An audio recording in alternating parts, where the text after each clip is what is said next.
Hello friends, I'm Casey Gresseth, and today I'm here to talk to you about the GDI induction service and how to properly do a demo just to make sure that you have as much success as possible. I'm probably a lot like some of you guys. The first few of these that I did, I got a little chewed up just because I didn't know how to talk about the service quite right. I didn't know how to demo it on the car the way that would make it more successful or give the best impression. But Ryan and I spent a lot of time in the field kind of developing a process for doing these demonstrations and making sure that we get the biggest impact possible. So I'm going to share a couple of pointers with you and then take you through my GDI presentation that I've been doing in a classroom setting with these guys, and hopefully it's a help to you. So first of all, one thing that you have to realize is from the moment you start talking about this service in a dealership or an independent shop, you're pitching the service to the service manager or the owner, you are setting the expectations for this service. So you got to be careful how you discuss this service to them and what sort of expectations you lead them to expect. First of all, first and foremost, this is a maintenance service. Like most everything else that we offer, it is designed to take away normal wear and tear types of deposits if done on a regular basis, done early and often.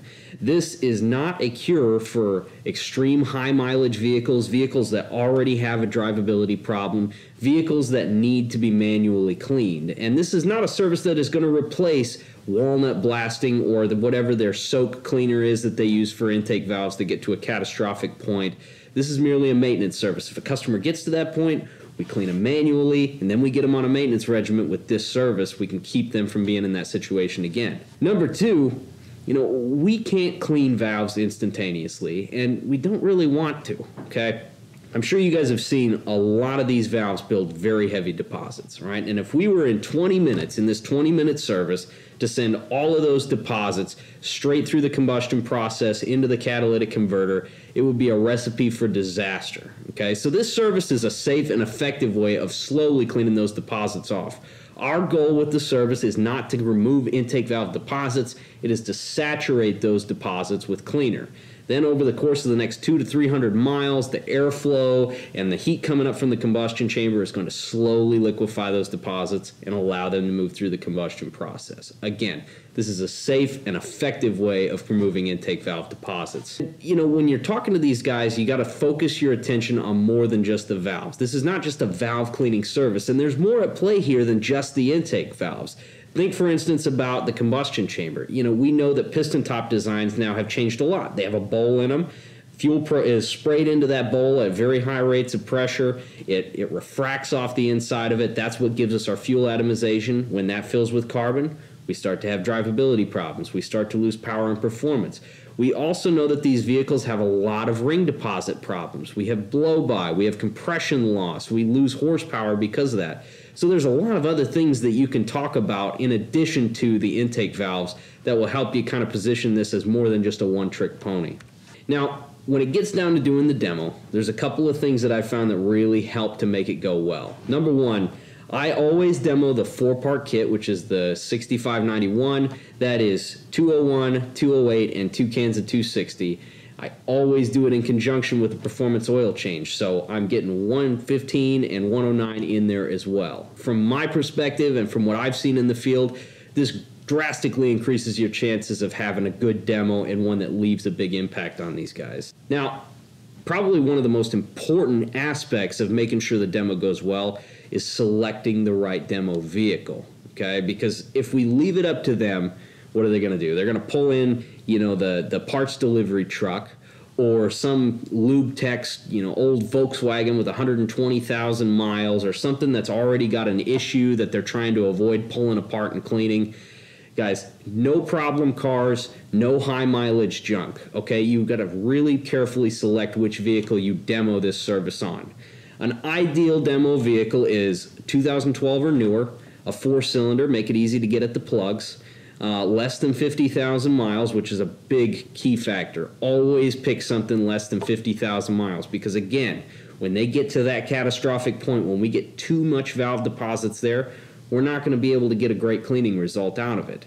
And, if you can, pick something that you're familiar with. I think you'll find when you start getting out into the field and doing some of these demos that there are certain cars that work really well for this. There are others that don't. For instance, if you're going into a Ford store, a Ford Focus is a perfect vehicle to do this demonstration on. Ford Escape is not. It's very difficult to get at the plugs. There's a big cowl over top of everything. The intake is way back behind the engine. So, figure out what's going to be easiest for you to get at and to demo on, and pick that vehicle every time. You'll also, when you're doing this demo, you want to spread out your risk. What do I mean by that? I mean that you want to give them more than just one parameter by which to measure the success of the demo. Again, if all you do is talk about cleaning intake valves, and you do the service and afterwards you pull the intake or shove a borescope in there and those things are not spotlessly clean, you're not going to leave a real good impression on these guys. So use multiple different parameters to measure the success of the service. I use compression tests. I use borescope photos. I do classroom training with like a PowerPoint presentation, smoke and burn demos for like 44K, 115, 109. Those are all good things. And of course, if you're doing a 109 service, collect some of the waste oil that comes out of it, because it's, even if it's a car that just had an oil change, it's going to come out dirty and black. All of these things leave a big impact on your audience. And for instance, if you do happen to look at the intake valves and they aren't spotlessly clean, but we brought up compression and we cleaned the piston tops off and we gave them a bunch of great information in a PowerPoint format and we showed them the the product demonstrations, it really lessens the impact that valve deposit has on the overall success of the demo. So give yourself multiple ways to succeed when you're doing these. Now, as far as procedure goes, Ryan Weems and I have kind of ironed out what we feel is a good format for demoing vehicles. Number one, we're going to pull the vehicle in, we're going to get it up to operating temperature. Okay. Number two, we're going to disassemble it. We're going to pull our compression readings, and we're going to use a borescope to take pictures of the cylinder heads. After that, we're going to add EPR. We're going to add 44K to the fuel tank, and we're going to prime our tool with 260. Two cans always. All right. We get the vehicle running. We run our intake service. Again, now you need to stay in the car. You need to rev it consistently throughout the service. About every 30 seconds or so, you want to give it a few quick bumps up to about 2,500 RPM to make sure that you don't have any product pooling anywhere inside the system. After that, you hook up to the rail. You're going to run your 201 through the fuel rail and clean that aspect of it out. Once you're all done with that service, disassemble, pull your compression readings again, do your second set of borescope pictures, change the oil, add MOA, reassemble everything, you're good to go. And if you follow that set of steps, I think you're going to find that you have really good success with these demos. Don't skip compression readings. Don't skip borescope pictures. That's the stuff that you can almost guarantee is going to turn out really well, okay? Looking at the intake valves, if I'm going to look at them, I prefer to have a borescope that looks at them from inside the combustion chamber, open them a little bit and look at them from a side angle as opposed to, fishing it down the intake tract. But all of these things will help the demo go much, much better for you. Now, real quick, I wanted to take you through my classroom training that I do when I'm talking to guys about GDI induction and the performance oil change. Again, I always kind of pair them together, and this presentation that I use is one that BG put together to kind of launch the performance oil change kit. And I find that it goes really well when done in a classroom setting to kind of back up the results that we get on the vehicle. So, for some of you guys, this is not going to be new stuff. It's going to be old news. But for some of you who are a little apprehensive about talking about some of these new technology issues or some of the more complex aspects of GDI vehicles, just follow my outline. I think you'll find that there's some pretty easy talking points that you can use. So, when we discuss these vehicles, there are several new technology changes that have become standard on most every vehicle on the road in the past few years. And the technologies that we're referring to specifically are variable valve timing, hydraulic actuation, low tension piston rings, and of course gasoline direct injection. So real quick, let's go over those. Variable valve timings, the process of altering timing on the fly. What is it designed to do in a nutshell? It's designed to give us flexibility. It's like having two cars in one. You can have, a car that gets good gas mileage, that puts out low emissions, but, if you need to pull out and pass somebody, you alter your timing. You've got the horsepower to get up and do that. So it makes these cars a lot more versatile and a lot more fun to drive. It improves performance, improves fuel efficiency, and reduces emissions. Now, hydraulic actuation is where things like turbochargers, timing chain tensioners, things of that nature are no longer controlled by, clunky mechanical parts that are inefficient, that have a tendency to break. They're controlled by the lubrication system. We're using oil pressure to make small adjustments to these systems, and it just drives up the efficiency of the engine overall. Now, low tension rings, not quite as new as the rest of this stuff. Not super scientific, they're just thinner and they exert less pressure against the cylinder wall. We're trying to reduce drag in the engine, just help our fuel economy get better. Same reason that we're going to a lot of these zero weight oils and stuff like that. We're just trying to reduce friction in the oil and help fuel economy. And of course, gasoline direct injection is the big one, right? That's the one that the manufacturers have really marketed to consumers, that they slap a badge on the back of the bumper. That's the one that has the most name recognition of all the technologies that we're talking about. And what it is we've got highly pressurized gasoline being injected directly into the combustion chamber of each cylinder, as opposed to down an intake port, past an intake valve, and then in. All right, much higher fuel pressures, much higher compression ratios. We're running very lean on these vehicles, and it gives us improved performance, improved fuel efficiency, and of course, reduced emissions. Now, all of these technologies are great. There's nothing wrong with them. I mean, they give us way better performance out of our small engines, way better efficiency out of our large engines, and we're able to reduce emissions across the board. But what we at BG, both in the auto lab and in the field, are finding is that these systems are prone to some very specific problems. And if they don't have a good maintenance regimen behind them, they're going to end up leading our customers down a very expensive road. So let's talk about a few of these. The first is with variable valve timing. It creates what we call valve overlap, meaning the intake and the exhaust valves are open at the same time. Now, that's designed to cool air inside the combustion chamber and help control emissions, but what it inadvertently does is let hot exhaust gases back up the intake port. Right? Now, they are dirty, they've got particulate matter in them, and they deposit all of those things on the intake valves and ports. Now, 10 years ago, this would not have been a problem. We cleaned intake valves all the time. It was no big deal, right? But now we don't have a fuel injector spraying at those deposits anymore. We've got no fuel wash. We have no efficient way of delivering cleaner straight to those valve deposits. So at the end of the day, whatever sticks there has a tendency to stay long term, and it happens at very low mileages, 21,000 in this case. Now, further up the system, the PCV system is routing crankcase vapors into the intake. Those oil vapors condense, and we get these really sticky, heavy oil deposits that form all throughout the plenum. Now, the combination of these two items, all that oil deposit material working its way down towards the valves, and all of those hot exhaust gases coming up from the combustion chamber, they just bake these deposits on very heavy and very dark.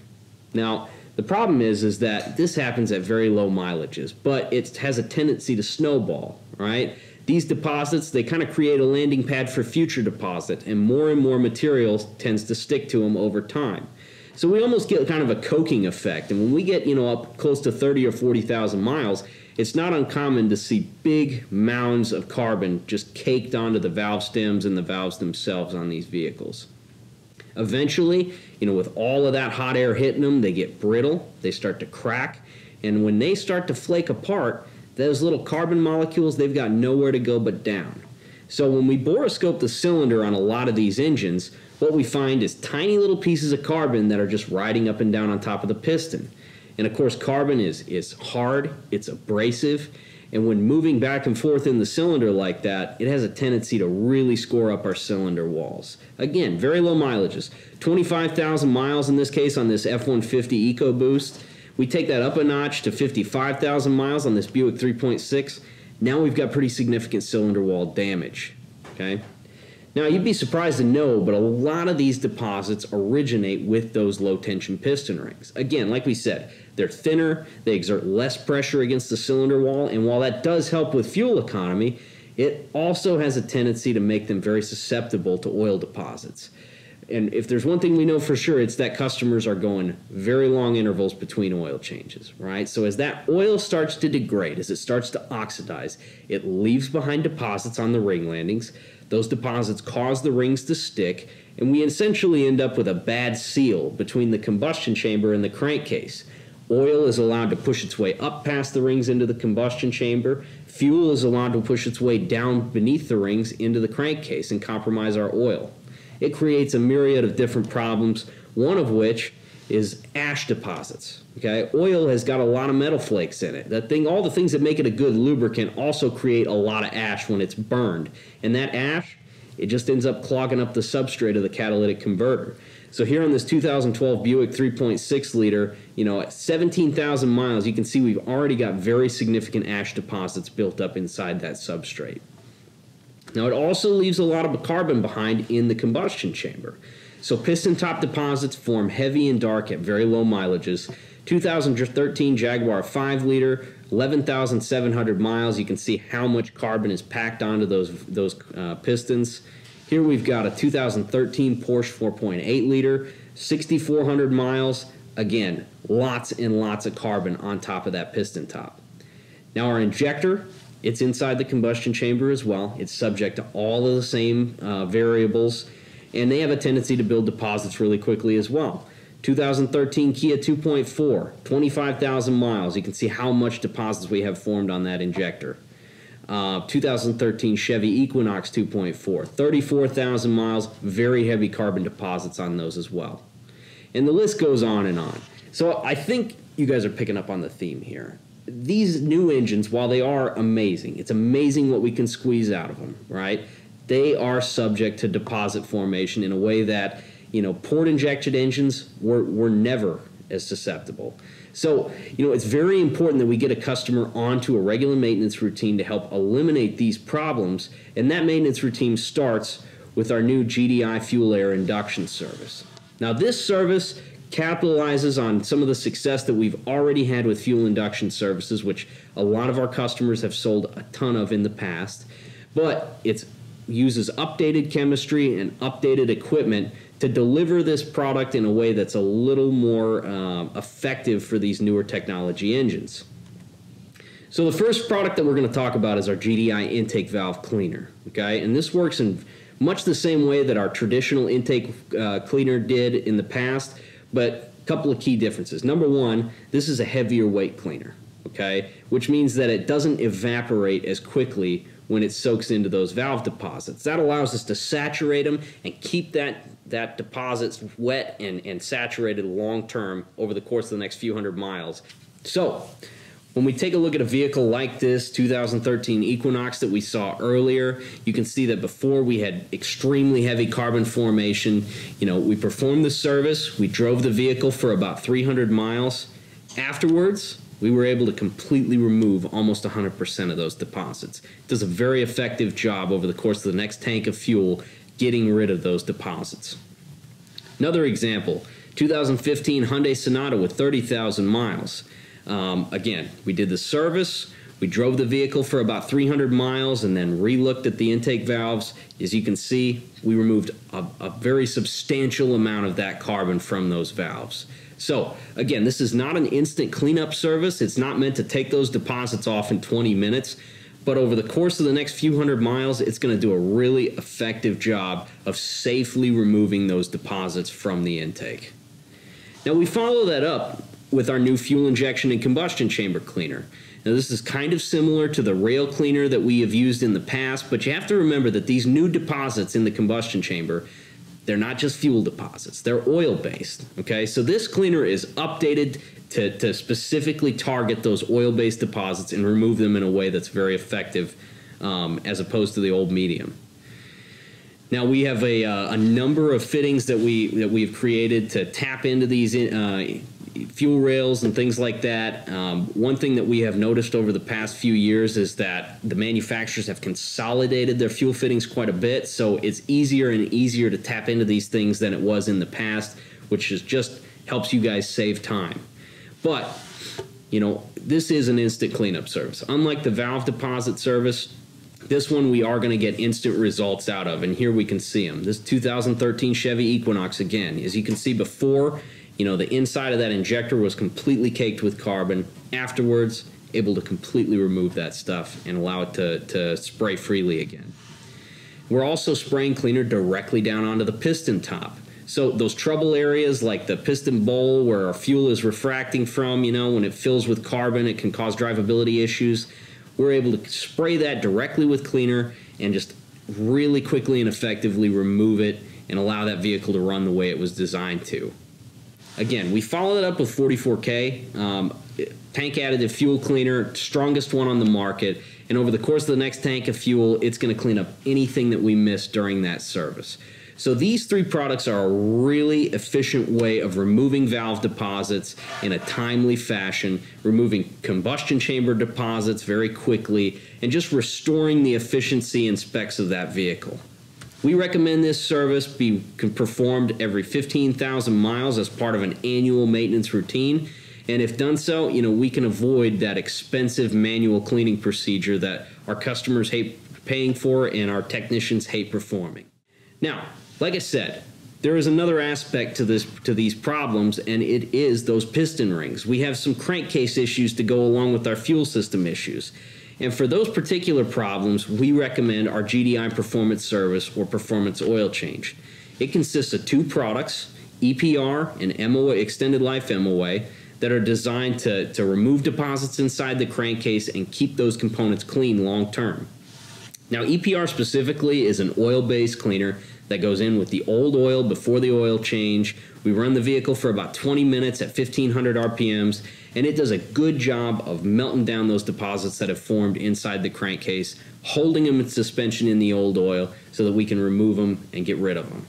Now, specifically, we're targeting those piston ring deposits, right? Because if we can remove those deposits and allow our rings to move freely again the way they were designed to, we can eliminate oil consumption, we can boost our compression, we can restore horsepower and performance, and we have a really good track record of doing just that with EPR.